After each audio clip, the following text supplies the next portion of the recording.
श्री श्रीमद् भागवतम तृतीय स्कंद और चतुर्थ अध्याय चल रहा है हमारा। तो इसमें कुछ श्रवण किया हम लोगों ने। गोपाल, ओ गोपाल,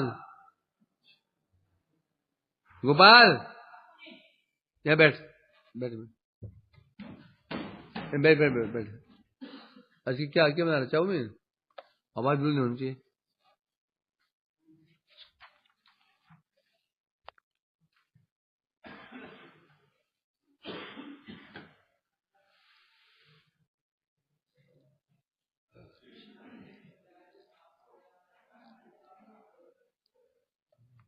तो श्रवण कर रहे हम, क्या श्रवण किया हम लोग। इसमें हम लोगों ने विदुर उद्धव संवाद समाप्ति पर है। इस प्रकार से उद्धव जी ने विदुर जी को कृष्ण की महिमा श्रवण कराई और कराने के पश्चात बोले और बड़ोसी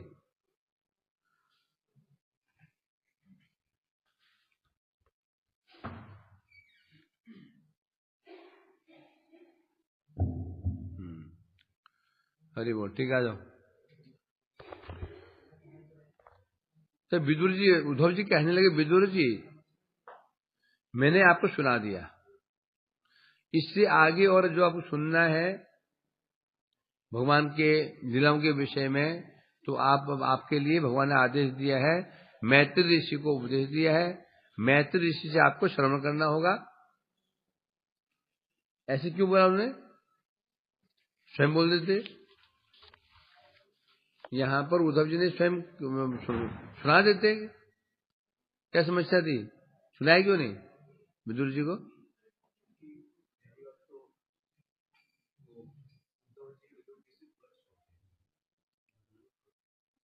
क्योंकि विदुर जी उम्र में अधिक हैं, उद्धव छोटे हैं। छोटे होकर के बड़े को उपदेश कैसे देंगे?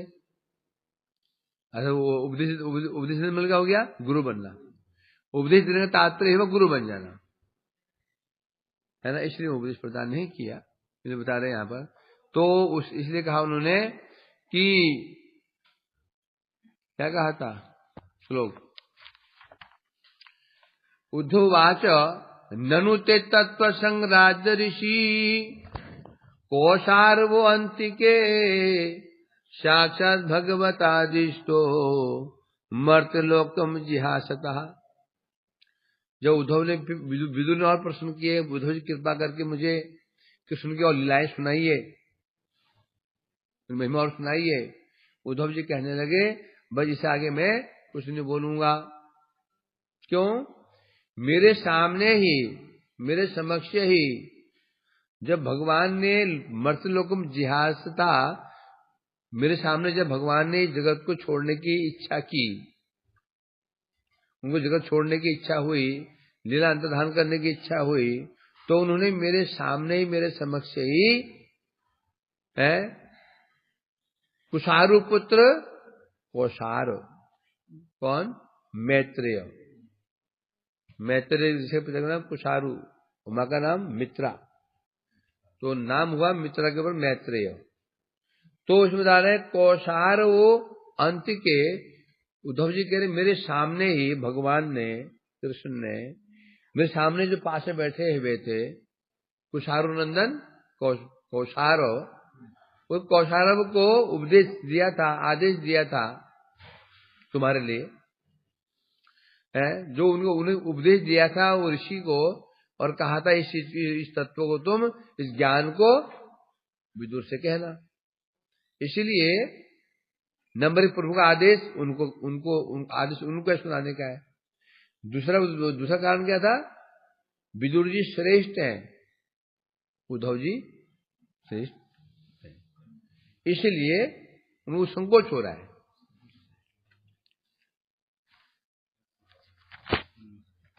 ठीक है, मैं कह रहे हैं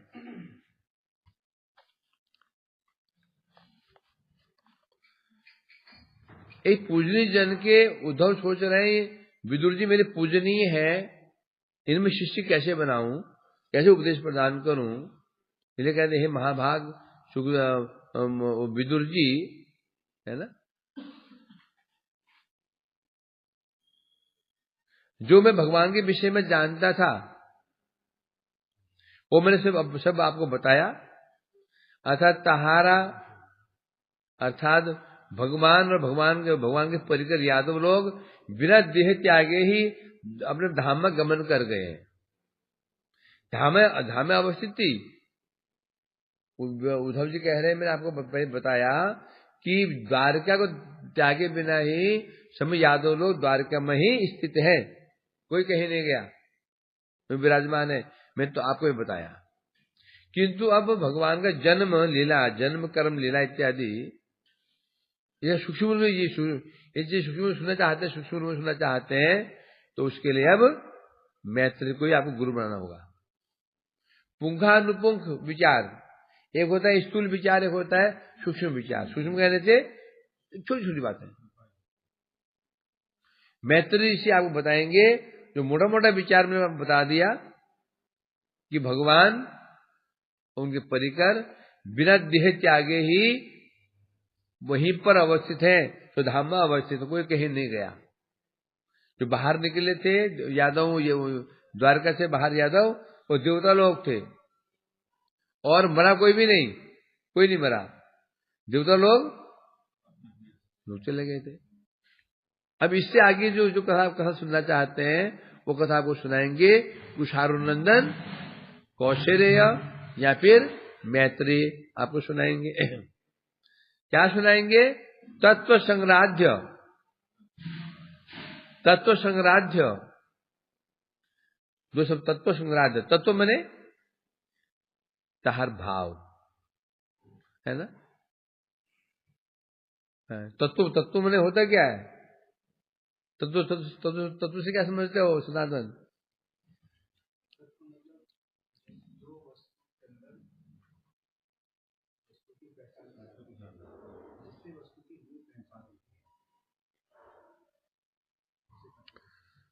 तत्व क्या होता है? तत्व वही होता है सार, सार,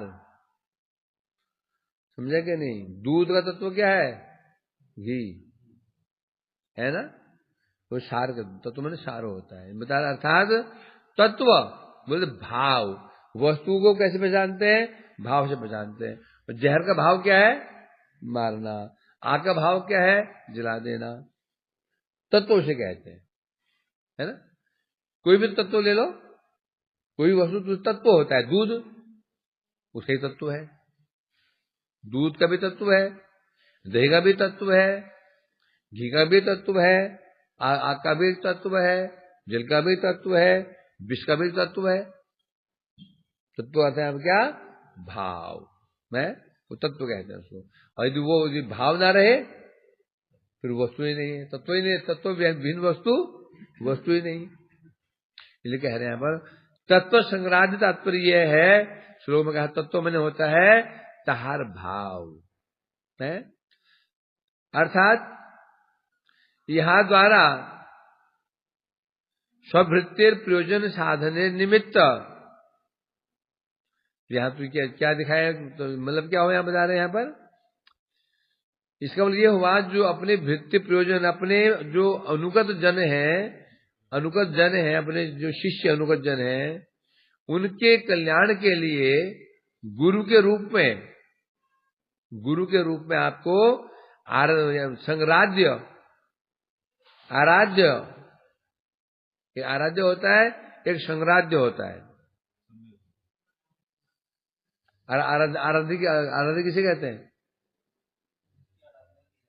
जिसकी आराधना की जाती है। शिष्य के लिए गुरु आराध्य है, वैष्णव हमारे आराध्य है, भगवान भक्त के आराध्य है ना। तो अब संग्राह्य बन गया, एक आराध्य एक संग्राह्य। आराध्य मैंने पूज्य, और संग लग गया तो विशेष पूज्य।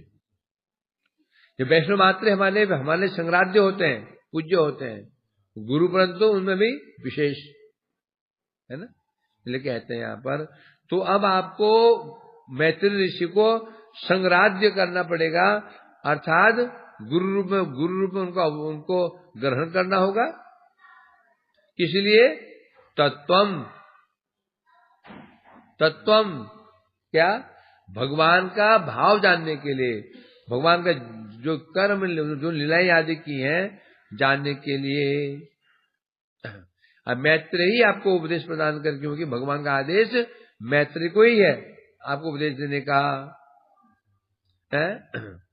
क्योंकि मेरे सामने ही भगवान ने मैत्रेय जी को ये कहा था कि मैत्रेय तुम जब जाओ, चले जाओगे यहाँ से, और तुम मार्ग में विदुर जी मिलेंगे, उन्हें सारे मेरी महिमा सुनाना।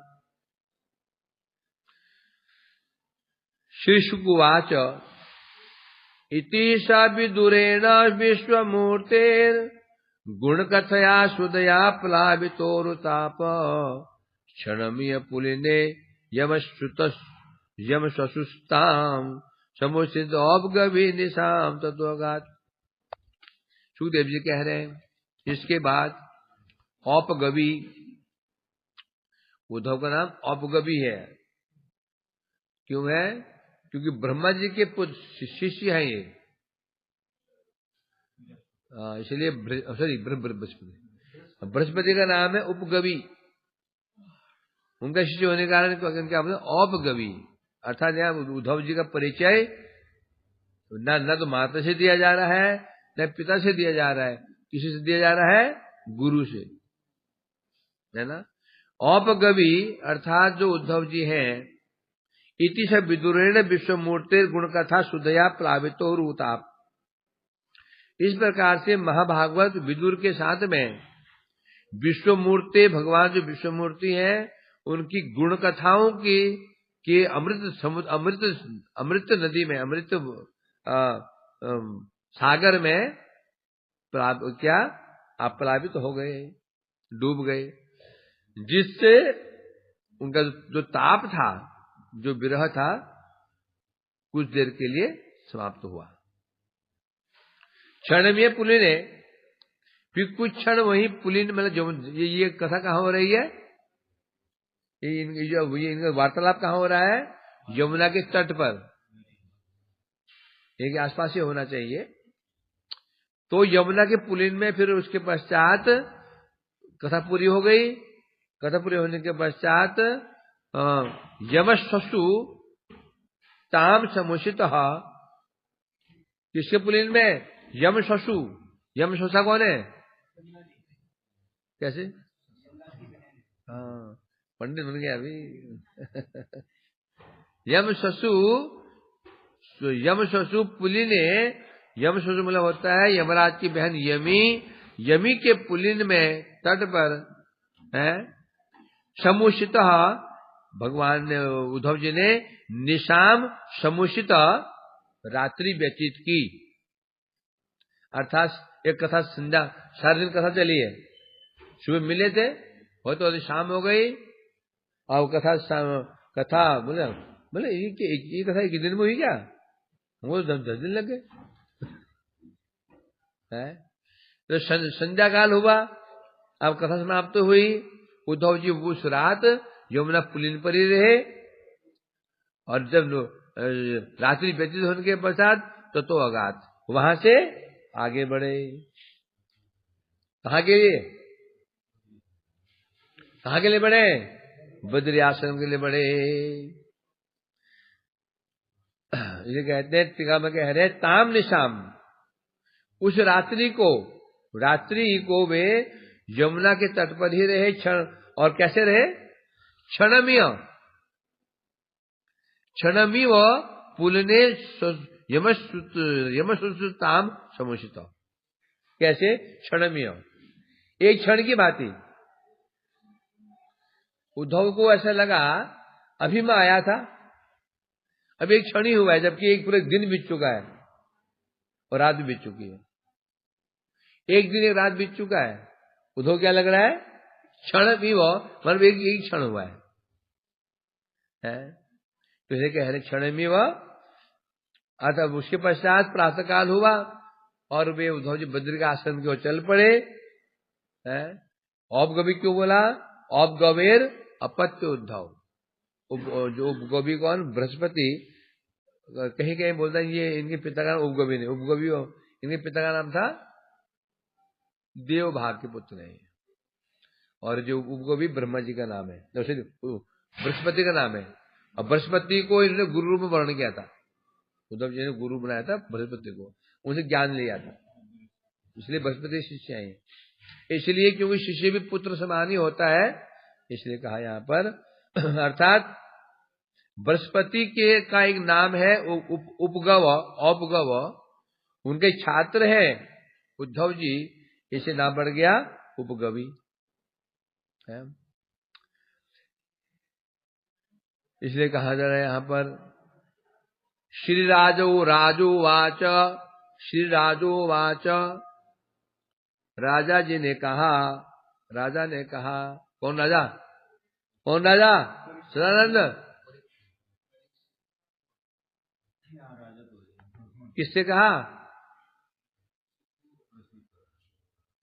राजोवाच निधनम उपगतेषु विष्णु भोजे, भोजेषु अजिरत यूथब यूथ पथेषु मुख्य शतु कथयम अवशिष्ट उद्धवयत् हरिरपि त्यज आकृतिम त्यधीश। अब परीक्षित जी ने यहाँ पर क्वेश्चन मार्क लगाया, प्रश्न उठाया, हे सुखदेव जी, मेरी समझ में ये नहीं आ रहा है, आप कृपा करके बताइए, मेरे मन में संशय सा आ गया है, क्या है? निधनम उपगतेषु विष्णु भोजा है, जितने भी अजिरथ यूथम यूथ पथेषु मुख्य, जितने भी यादव लोग थे, क्या अजिरथ दलपति गणेर, दलपति विष्णु, जितने भी योद्धा थे द्वारका में, जो बड़े बड़े योद्धा लोग थे, जो विष्णु थे या भोजवंश, जितने भी यादव वीर थे, निधनम उपगतेषु, मृत्यु को प्राप्त हो गए थे, निधनम उपगतेषु, मृत्यु को प्राप्त हो गए थे, मर गए थे। कैसे? ब्रह्म शापेन, ऋषियों के श्राप से जितने यादव लोग थे सब मृत्यु को प्राप्त हो गए थे, वे विनष्ट हो गए थे। फिर त्रियाधीश हरिवित्यज आकृतिम, और उसके बाद त्रियाधीश मतलब त्रियाधीश, पीछे त्रियाधीश गया किस शब्द में?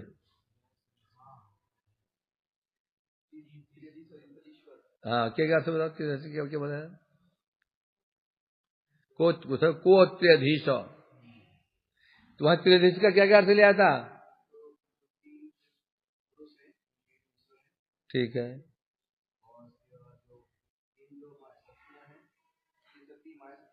उनके अधीश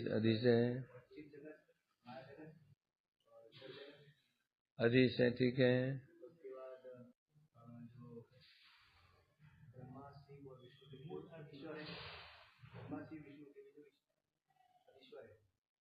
और बोल,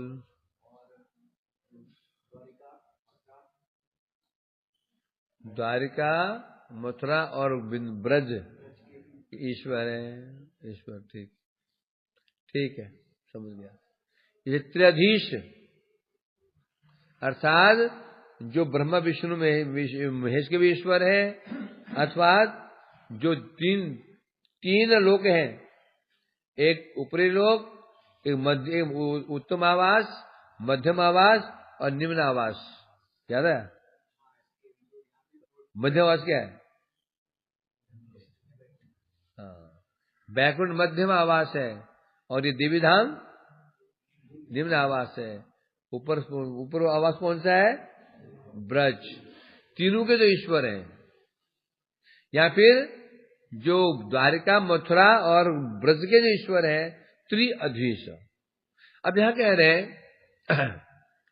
ब्रह्मा के, ब्राह्मणों के श्राप से विष्णु वंशीय भोजवंशी जितने भी यादव थे सब मृत्यु को प्राप्त हो गए थे, परंतु यहां तक कि त्रिअधीश जो भगवान है, हरि भगवान, उन्होंने भी अपने आकृति को परित्याग कर दिया था, आकृति को अनुरूप अपने स्वरूप को परित्याग कर दिया था। शत्रु कथम अवशिष्ट उद्धव, तो सभी चले गए थे, उद्धव कैसे रह गए? यादव सब चले गए हैं, मृत्यु निधन को प्राप्त हो चुके हैं, भगवान भी उन्होंने शरीर छोड़ दिया है, तो फिर उद्धव कैसे रह गए हैं? क्यों उद्धव भी कैसे अब बच गए? क्या क्या क्या हो गया? क्या उद्धव जी यादव नहीं क्या? वो यादव है, वो कैसे बच गया? अब यहां टीका में कह रहे हैं, निधनमुपगतेषु वृष्णि भोजेषु अधिरथ यूथ पथेषु मुख्य। अब ये कहा जब पढ़ा कि यादव लोग मृत्यु को प्राप्त हो गए थे। निधन में मृत्यु होता है, निधन में मृत्यु, परंतु यहाँ पर निधन ये शब्द यहाँ नहीं लग सकता, लगे दोष आ जाएगा तो यादव क्या बन जाएंगे? परिकर जड़ बन जाएंगे। निधन का अर्थ क्या होता है? नित्रांग धनम ये शाम, निमने नित्रांग, धन मने धन है। कौन है? भगवान ही जिनके निधन है, नित्रांग धन है, ऐसे वृष्णि और भोज। तो निधन का अर्थ मृत्यु नहीं है, क्या आएगा? क्या? नित्रांग धन, भगवान जी के नित्रांग धन है। उपगति से होता है निकट में जाना,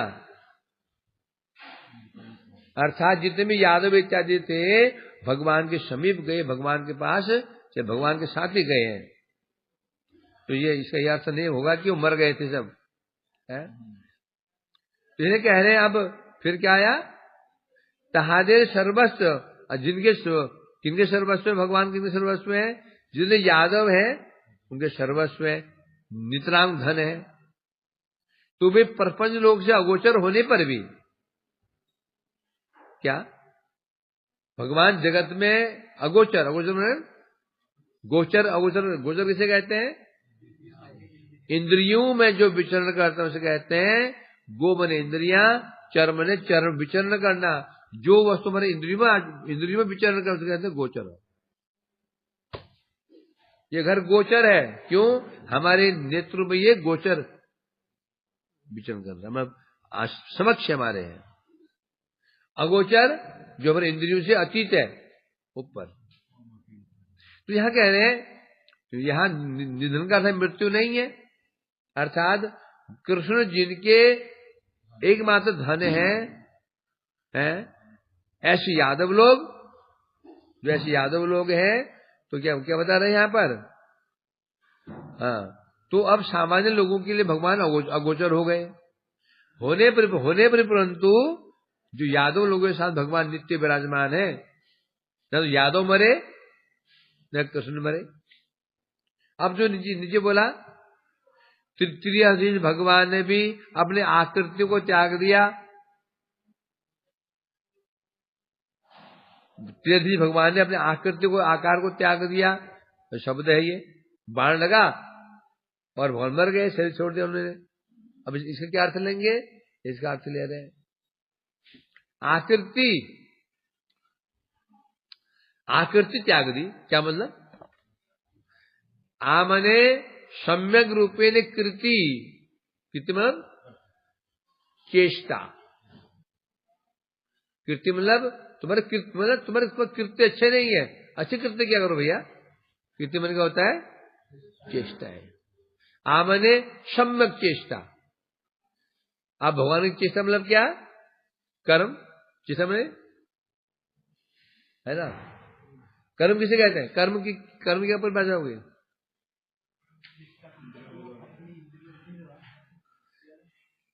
चेष्टा का नाम ही कर्म है। अपने इंद्रियों से हम जो कुछ भी चेष्टा करते हैं वो चेष्टा ही कर्म कहलाती है। इंद्रियों से हम जो कुछ भी चेष्टा करते हैं, मानसिक चेष्टा, वाचिक चेष्टा, कायिक चेष्टा, उन चेष्टाओं को ही कर्म कहा जाता है। तो भगवान ने आकृति प्रत्याग कर दिया, मतलब क्या हो गया? कृति मने चेष्टा, चेष्टा मने लीला, क्या? और आमने सम्यक रूप में जो लीला भगवान की थी, क्या कर दिया उसको? अर्थात अगोचर कर दिया। क्या कर दिया? अगोचर कर दिया। जो लीलाएं भवन कर रहे थे, सब दर्शन कर रहे थे, उसको अगोचर कर दिया। इसलिए कहते हैं उपगत का अर्थ होता है उपगत, एक अपगत होता है, उपगत होता है। अप माने क्या होता है? दूर।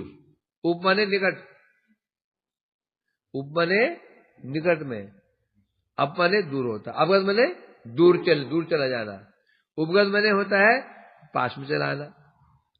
अर्थात यादव गणेर अत्यंत आदरित संबोधन कृष्ण परपंचे अगोचरीभूत होइले वो।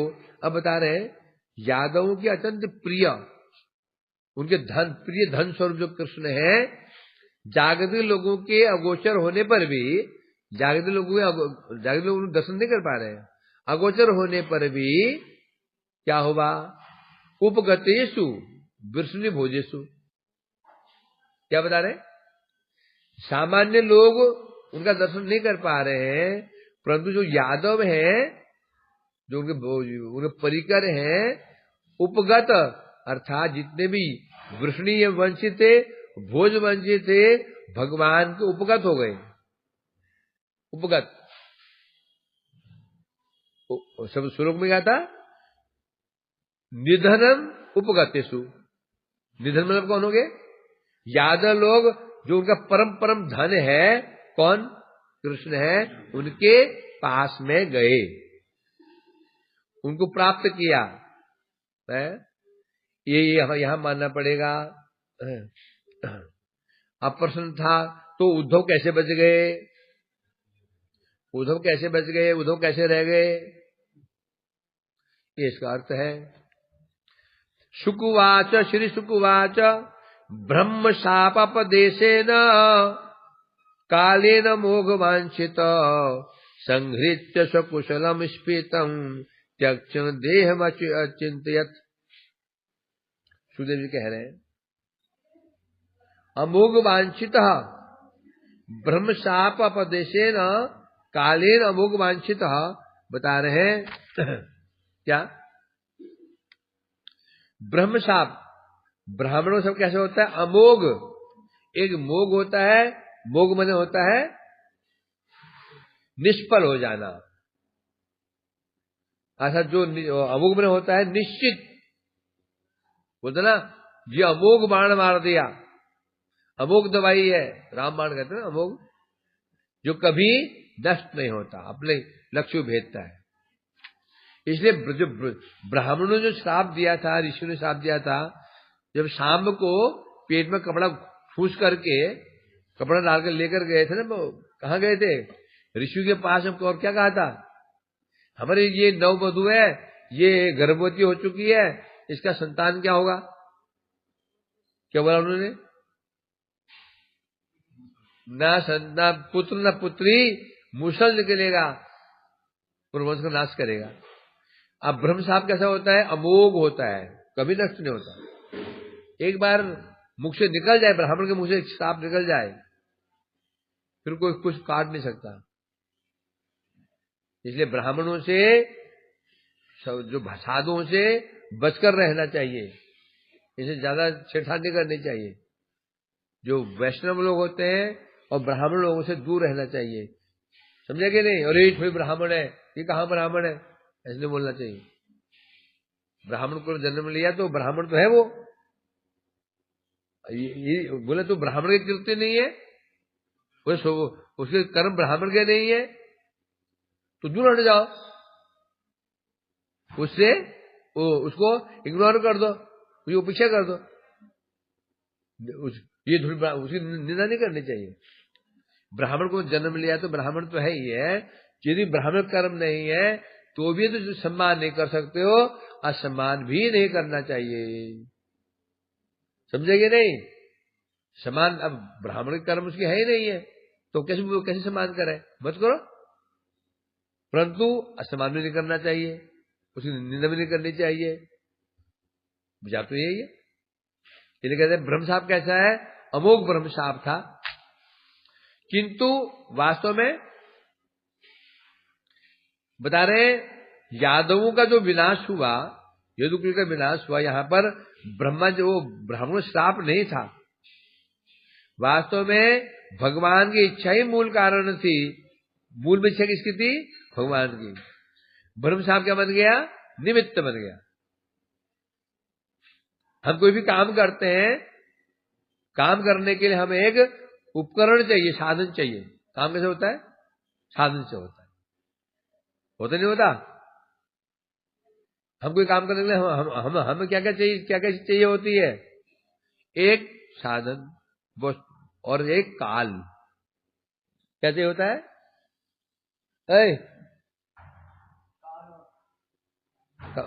हमें काल चाहिए। कैसे काल चाहिए काम करने के लिए?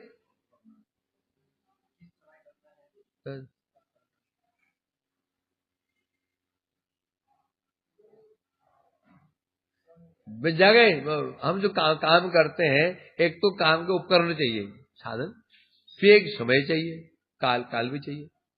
दो होना चाहिए। कैसे? मैंने किन दिन लगी, बोले आधा घंटा लग जाएगा। रसोई आधे घंटे बन जाएगी, श्रृंगार 1 घंटे में हो जाएगा। मैं आधे घंटे में सब्जी ले आऊंगा, 10 मिनट में ये झाड़ू पोछा हो जाएगा। समझे कि नहीं? मैंने कहा काम करो, अब तुम क्या बोलोगे? किससे करूं? जैसे मैं बाजार जाओ, तुम क्या बोलोगे? किससे जाऊं और कब तक आऊंगा? कब जाओगे कैसे? उपकरण और समय है कि जगत में 2 चीजें है कि नहीं? हम कोई भी काम करते हैं, रोटी बनाते हैं, चकला मिलना चाहिए, अभी समय चाहिए। एक रोटी बेलने में कितनी देर लगती है? सेकंड में कितनी देर लगती है? जो ये ज्ञान ही नहीं है, मुझे पता ही नहीं तवे में रोटी कितनी देर रहनी चाहिए, पता ही नहीं उसको। और फिर आग में कितनी देर रहनी चाहिए? तवे में रोटी ऐसी रोटी रह गई, सब रोटी पापड़ बन गई तवे में ही, अब गैस में जल जाएगी वो। है कि नहीं है? ये ज्ञान नहीं चाहिए। ज्ञान, चावल चढ़ा रखा है, कुकर में सीटी मार रहे हैं, पता होना चाहिए कितनी सीटी में दाल गलती है? सनातन चूल्हे में रखा था कुकर में राजमा, तो सीटी 8 दी। अगले मेरे कहा सनातन तुम रसोई बनाओ, दाल थी मूंग की, उसने 8 सीटी दे दी 8 सीटें दे दी। क्या बन जाएगा वो? क्या बनेगी? कड़ी बन जाएगी। ज्ञान होना चाहिए ना भाई, राजमा के लिए कितनी सीटी चाहिए और मूंग दाल कितनी सीटी चाहिए। चावल लगाया, चावल में 8 सीटी दे दी, और कुकर भूम के फट गया। कैसे फटे कुकर? कैसे फटा कुकर? क्योंकि जब चावल जल जाता है तो छेद बंद हो गया उसका, फट गया या कुछ जल गया। इसलिए 2 चीज, उपकरण और समय है। तो यहाँ टीका में यहाँ ये इसलिए कह रहे हैं यहाँ पर, तो यहाँ पर उसी प्रकार से इच्छा तो भगवान की हुई, अब क्या चाहिए? इच्छा पूरी करने के लिए क्या चाहिए? अभी उपकरण चाहिए। तो निमित्त कौन बना? ब्राह्मणों का अभिशाप निमित्त बन गया। कोई भी कार्य करने के निमित्त तो होना चाहिए ना। अब कैसे होगा? ब्राह्मणों के अभिशाप को वो निमित्त बन गया। वो निमित्त के कारण क्या हो गया? जो अब तो अभिशाप, तो वो तो मूल कारण कौन होगा? इच्छा करने वाला ही मूल होता है। प्रयोजक करता, प्रयोज्य करता, भगवान यह प्रयोजक करता है। प्रयोज्य करता कौन है? ब्राह्मणों का अभिशाप। तो मूल में किसका नाम आता है? इच्छा करने वाला, है ना। अब कोई व्यक्ति रसोईया है, एक व्यक्ति उसके अनुगत में रसोई बना रहा है, यदि वो जला भी देता है, नाम किसे आएगा? सुबह के उसने अब रसोई सीख रहा है, सीख गया, या भेज दूं उसके पास में ये आनंद कृष्ण को, और किसी ने खीर जला दी, नाम किसका आएगा? जो डांट किसे पड़ेगी? किसे पड़ेगी? सुबह कृष्ण को।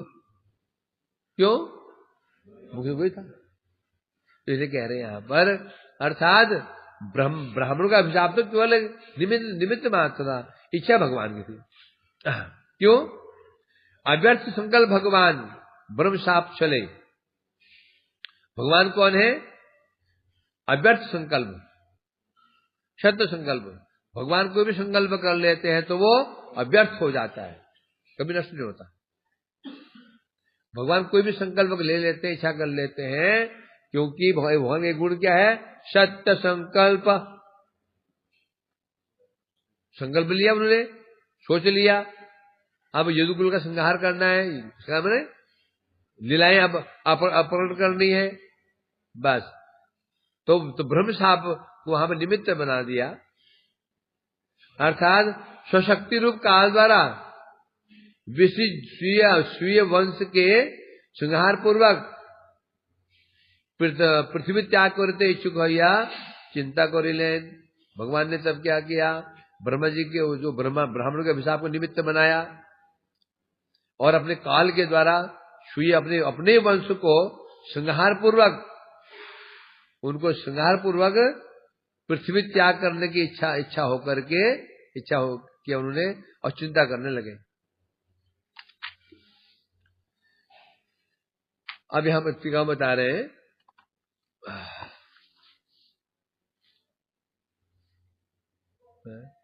प्रश्न क्या था? प्रश्न क्या था कि जब यादव लोग चले गए, भगवान भी चले गए हैं, उद्धव जी कैसे बच गए?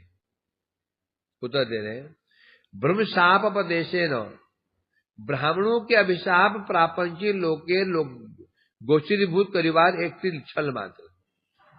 वास्तव में क्या था? जो ब्राह्मणों का अभिशाप था, उस अभिशाप को लोगों के सामने दिखाने के लिए कि अभिशाप दिया ब्राह्मणों ने, वो लग गया। यदि ऐसा नहीं कर क्या हो जाएगा? लोग क्या बोलेंगे? ब्राह्मण भी ऐसे होते हैं, इनका अभिशाप लगता ही नहीं है। ये भी बात है। भगवान सबकी मर्यादा का ध्यान रखते हैं, ब्राह्मणों की मर्यादा का ध्यान रखते हैं। ब्राह्मण अभिशाप देने ना लगे तो ब्राह्मण के ऊपर फिर लोग विश्वास करना बंद कर देंगे, इसलिए कह रहे हैं यहां पर। तो ये छल मात्र था। चाहते कुल संहार करिए, चिंता करिलेन। वास्तव में कुल स्वयं इच्छा कर रहे हैं अपने वंश को नाश करने का, है? इसमें यहां बता रहे, कालेन अमोघ वांछित, काल के द्वारा जहां इच्छा कखोरी व्यर्थ का संभव नहीं। भगवान के कैसे जो इच्छा कर लेते हैं वे कभी भी क्या काल उसका विनाश नहीं कर सकता। जो हम कोई भी इच्छा करते हैं ना, काल विनाश कर देता है। कैसे? हम लोग कोई इच्छा किया और काल विनाश कर दे, कैसे? हर्ष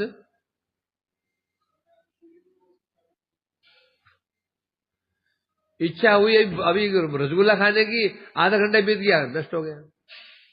तो क्या है? काल ने क्या कर दिया?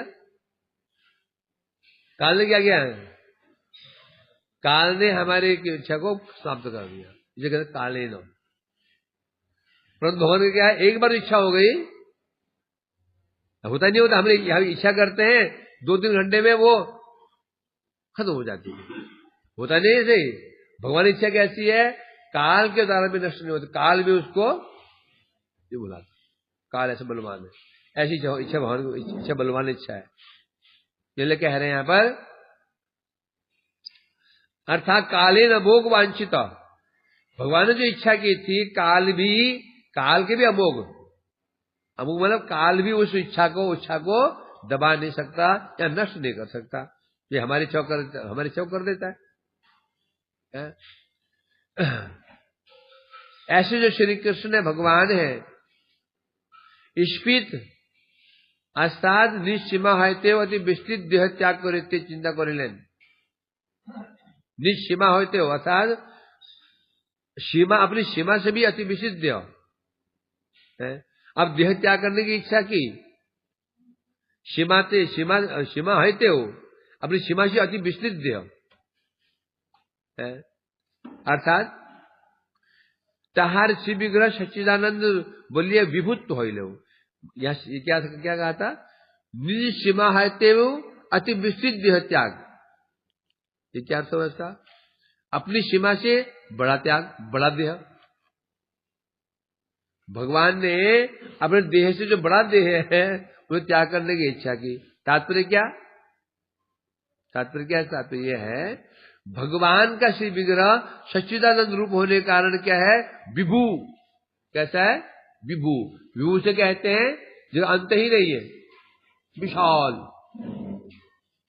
परंतु यहां पर लोग प्रापंचिक लोके नयन गोचरीभूत तत्व स्फीतत्व। भगवान विभू है, आकाश विभू है। विभू से कहते हैं असीम। ना उनका सिर दिख रहा, ना पैर दिख रहा, अथाह। परंतु जो जागतिक लोग हैं उन लोगों के लिए क्या हो? उन लोगों के लिए कैसे हो गए? भगवान कैसे हैं? गोचर, नयन गोचरीभूत, नेत्रु गोचरीभूत हो गए। तो मतलब क्या हो गया? स्पित बने क्या? छोटा। भगवान विभू है। विभू होने पर भी जागतिक लोगों के नयन गोचर होने के लिए भगवान क्या करते हैं? उनके नेत्रों के गोचरीभूत हो जाते हैं। भगवान कौन है? इंद्रियातीत। कौन है? इंद्रियातीत। उनको दर्शन नहीं कर सकता। तो यहां पर क्या स्पित का अर्थ होता है? भगवान ने जो स्वरूप लोगों के सामने प्रकाशित किया था, जो विभू होने पर भी स्पित था। जिनकी एक आकृति थी, जिनका एक स्वरूप था, शरीर की मोटाई, लंबाई, चौड़ाई जो थी उनकी है, ठीक वो स्वरूप जो था तो स्पित तो कहते हैं। विशेषण सहित युक्ति विधि निषेध विशेष बता रहे यहां पर। अब यहां बता रहे व्याकरण से जो समझ पाओ, छोड़ो मामला। ऐसा यहां पर तात्पर्य कहने का ये हुआ, अर्थात यहां जो बोला ना निधनम, बहुत मरे नहीं है। हुआ क्या था? भगवान का जो स्वरूप था, आकृति त्यज्य था। आकृति त्यज्य, आकृति मतलब यहां आकृति क्या ले रहे हैं? यहां पर लीलाएं ले रहे हैं। और ये आकार ले भी लेंगे तो क्या लेंगे? भगवान ने अपनी जो आकृति को प्रत्याग नहीं किया। जो अर्थात जो जगत में प्रकाशित था, एक सीमा विशिष्ट कृष्ण, जगत प्रकाशित जो स्वरूप था, सीमा विशिष्ट कृष्ण, जिसको सब लोग कंसी में देख रहा था, दुर्योधन में देख रहा था और शिशुपाल में देख रहा था, वो जो स्वरूप था उसको अंतर्धान कर लिया। अर्थात गोचरीभूत। अब उन्हें कोई देख नहीं पाएगा। अब कौन देख पाएगा? भक्त। तात्पर्य कह रहे हैं ये हुआ।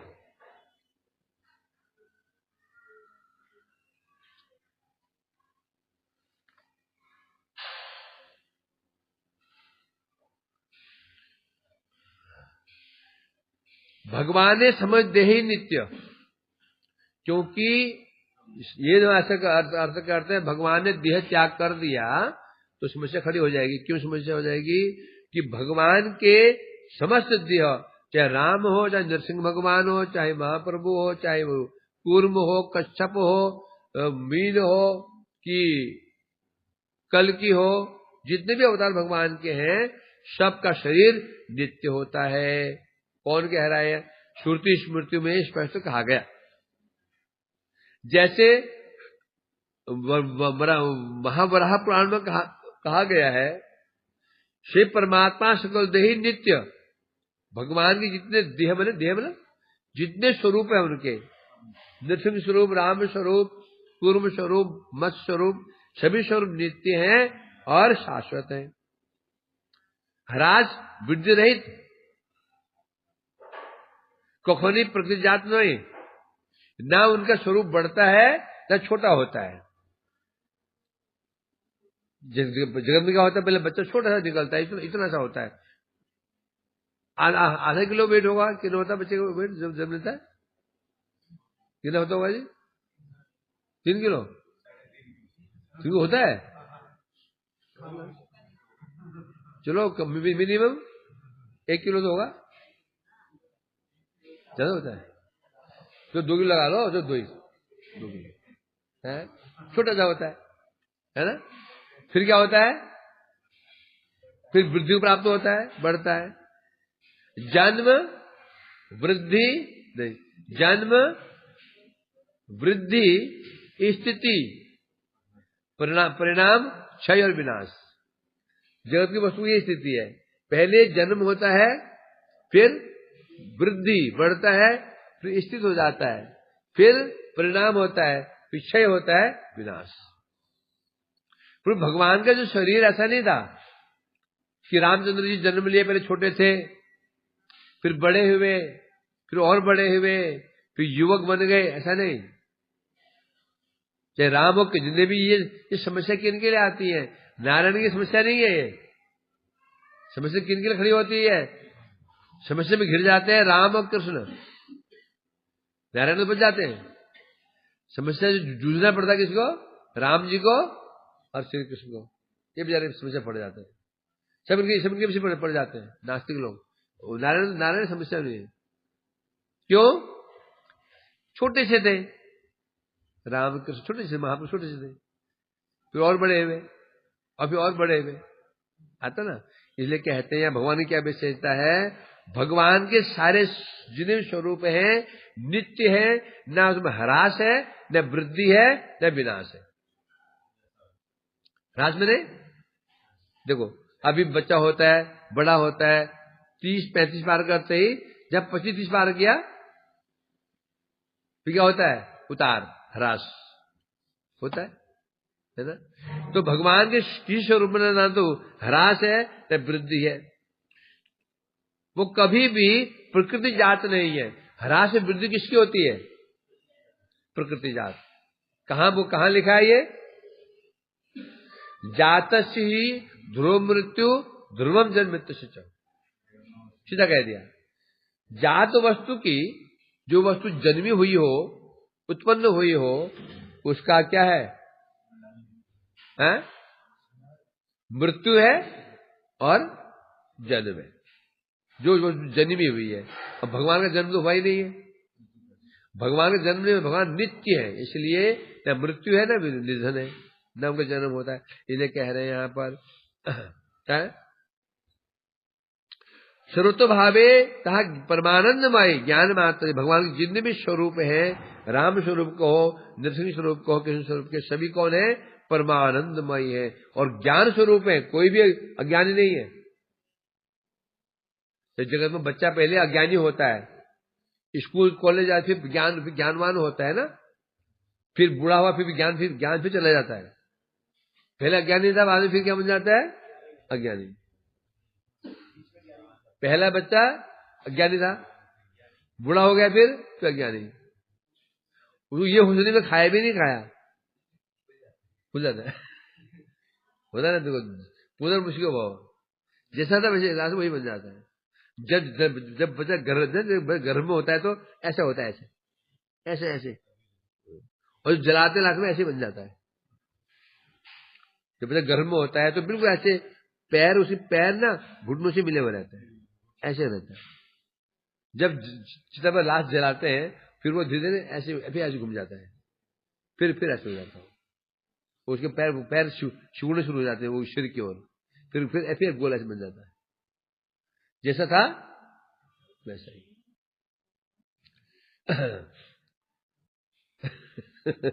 पहले अज्ञानी, अंत में अज्ञानी, पहले गोल गोल फिर भी गोल गोल। ये शरीर की दशा है। हाँ, इसलिए कह रहे हैं यहां पर बहुत कुछ। उसी प्रकार से भगवान की जिन स्वरूप कहने से चतुर्व्यूह वासुदेव, शंकर से प्रथम अनिरुद्ध, हंस अवतार, मत्स्य अवतार, कूर्म अवतार, बराह अवतार, नरसिंह अवतार, वामन, राम, जितने भी अवतार हैं ये राम कहने से परशुराम, राम कहने से दाशरथी राम, 2 राम है।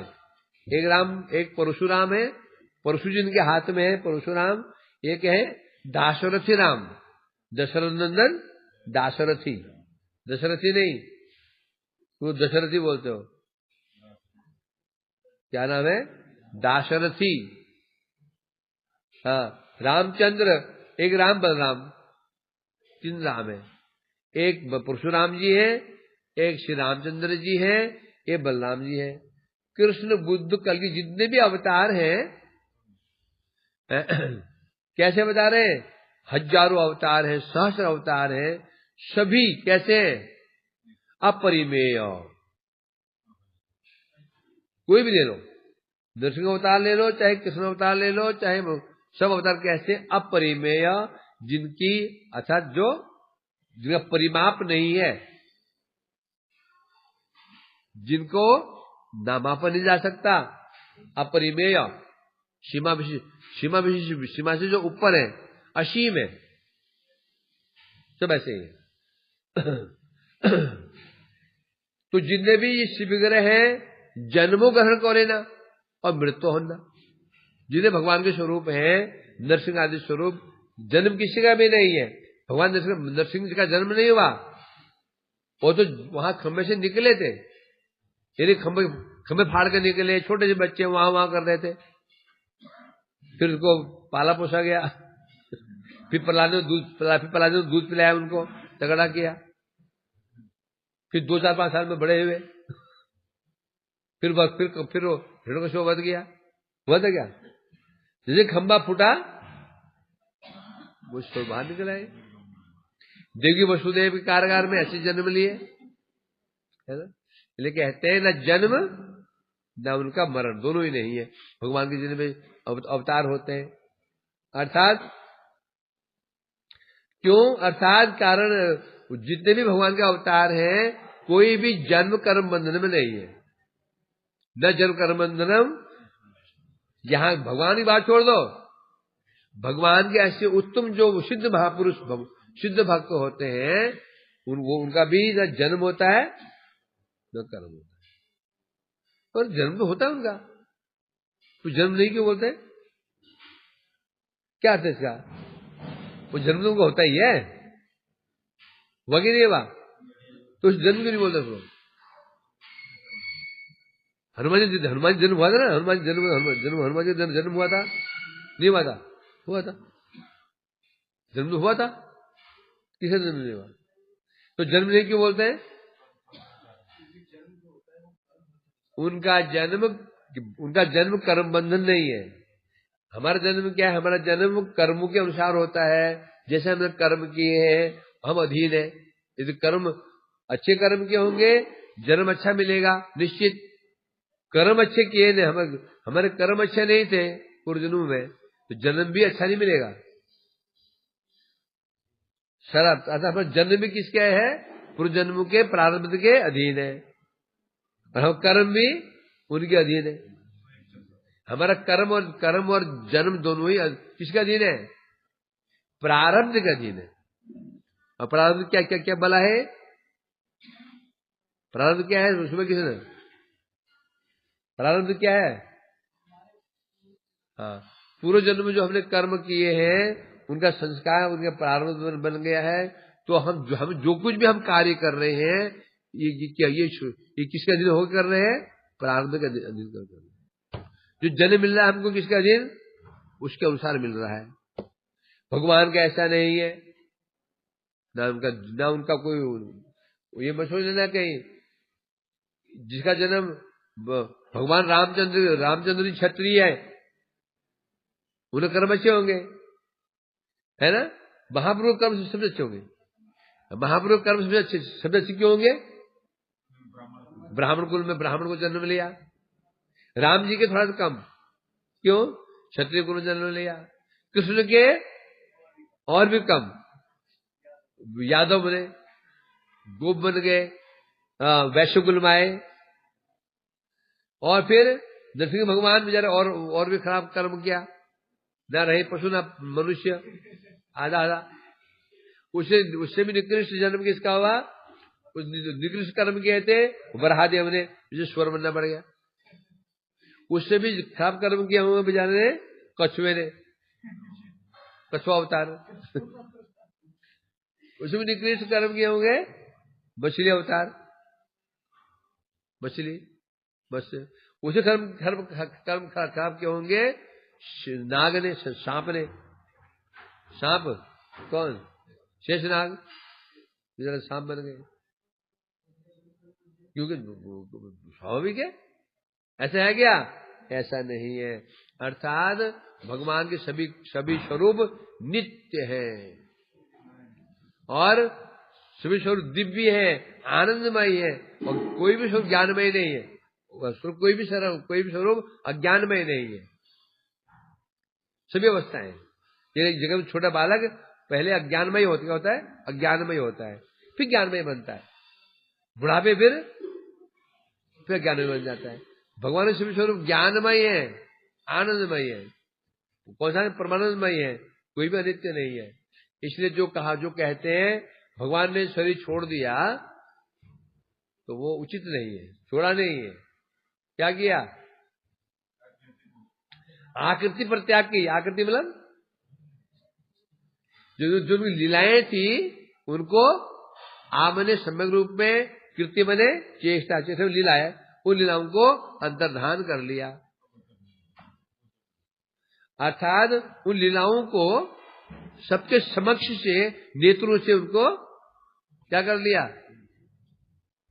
हरा दिया। इसको कहते हैं आकृति परित्याग करना। वांछा कल्पतरुभ्यश्च कृपा